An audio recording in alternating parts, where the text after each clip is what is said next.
Wakati mwingine jifunze kuwa peke yako. Kama kuna mtu anaelewa, nataka aseme amen. Jifunze kuwa peke yako. Mara nyingi haya mob psychology yanaua ndoto za watu.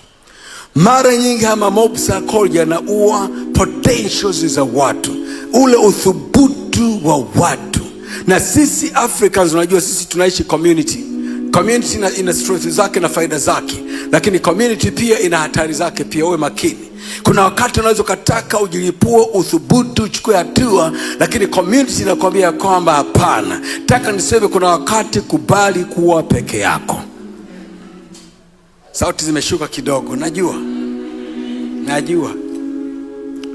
Na mimi nataka nikusaidie sauti ongezeke angalau hata kidogo, sababu huenda ndio kutoka kwako hapo na kusaidia.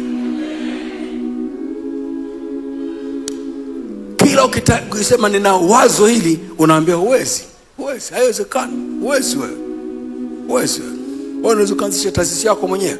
Wanakupa na mifano, fulani alishindwa taasisi, wewe ndio utaweza wewe. Ulipata GPA ya ngapi wewe?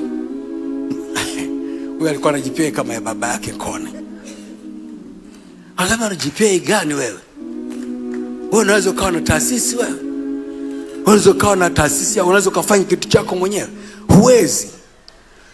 Na kuna namna fulani vitu hivi vimo ndani ya makanisa ya kilokole huko.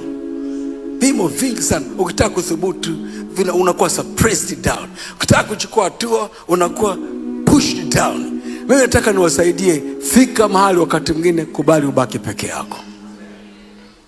Kubali ubaki peke yako. Uwe wewe na sauti uliyosikia kwa Mungu. Sema amen kwa Bwana.